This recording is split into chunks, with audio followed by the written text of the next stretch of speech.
ఒక ఇద్దరు మాట యువన్ శంకర్ రాజు గారిని తీసుకున్నారు కదా మ్యూజిక్ డైరెక్టర్. జనరల్ గా ఎవరైనా కూడా మ్యూజిక్ డైరెక్టర్ అంటే మనకి తెలుగులో ఆ టైంకి ఎవరైతే బాగా హైట్లో ఉంటారో వాళ్ళు తీసుకుంటారు.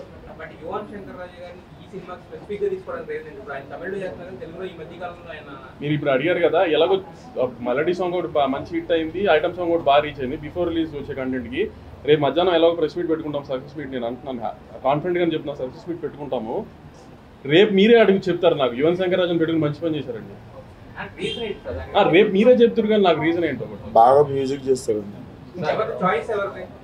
చైతు చాయిస్ కానీ నేను మొన్న ప్రీ రివ్యూ చెప్తున్నాను కదా, స్కోర్ ఒక లెవెల్లో చేశాడు స్కోర్ మాత్రం. Yuvan is very famous for his background score. మొన్న రీసెంట్ గా రిలీజ్ అయిన తమిళ సినిమా స్టార్ కూడా అతను స్కోర్ చాలా బాగా చేశాడు అన్నారు కదా. సో అంత బాగా చేశాడు మళ్ళీ తెలుగులో కూడా ఈ సినిమా.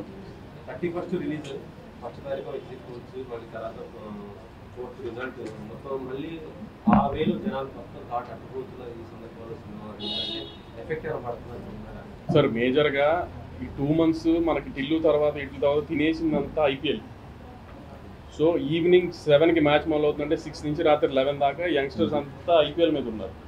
ఈసారి ఇంకా ఎక్కువ ఉంది ఐపీఎల్ ఎఫెక్ట్ సినిమాల మీద. సో ఐపీఎల్ అయిపోయిందంటే చాలా వరకు సినిమాలకు రిలీఫ్ వచ్చేసినట్టు. ఈ ఎగ్జిట్ పోల్ ఎన్ని ఉంటాయండి, దాని మీద ఇంట్రెస్ట్ ఉండే ఆడియన్స్ తక్కువ ఉంటారు, సినిమాకి వచ్చే audience.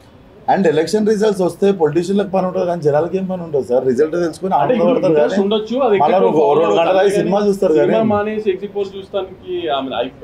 Cricket is different, cricket is religion in India.